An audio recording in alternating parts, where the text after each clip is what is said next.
किसान बाप की सीख, मेहनत कभी धोखा नहीं देती। एक छोटे से गांव में रामू नाम का किसान रहता था। उसकी जिंदगी बहुत कठिन थी। वह दिन रात खेतों में मेहनत करता था, लेकिन फिर भी घर में ज्यादा पैसे नहीं आते थे। रामू का एक बेटा था, मोहन। मोहन पढ़ाई करता था, लेकिन अक्सर अपने बाप को देखकर सोचता था, इतनी मेहनत करने के बाद भी हम गरीब ही क्यों हैं। एक दिन मोहन ने अपने पिता से पूछा, बापू, आप रोज इतनी मेहनत करते हो, फिर भी हमारे पास पैसे क्यों नहीं है।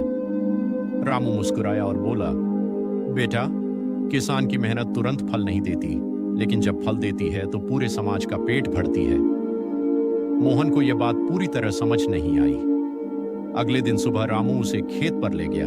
खेत में खड़े होकर रामू ने कहा, देख बेटा, जब हम बीज बोते हैं तो उसी दिन फसल नहीं उगती। पहले मिट्टी में दबना पड़ता है, धूप सहनी पड़ती है, बारिश झेलनी पड़ती है, तब जाकर फसल तैयार होती है। फिर रामू ने मोहन के कंधे पर हाथ रखकर कहा, जिंदगी भी बिल्कुल खेती जैसी है। अगर मेहनत का बीज बोओगे और धैर्य रखोगे तो एक दिन सफलता की फसल जरूर उगेगी। उस दिन मोहन को अपने पिता की मेहनत का असली मतलब समझ आया। उसने मन में ठान लिया, मैं पढ़ाई में इतनी मेहनत करूंगा कि एक दिन अपने किसान बाप का नाम रोशन करूंगा। साल बीतते गए। मोहन ने खूब मेहनत की, पढ़ाई की और एक दिन बड़ा अधिकारी बन गया।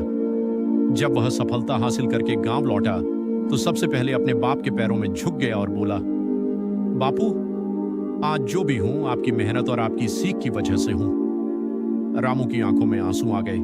उसने बस इतना कहा, बेटा, किसान की मेहनत कभी बेकार नहीं जाती, बस फसल आने में थोड़ा समय लगता है।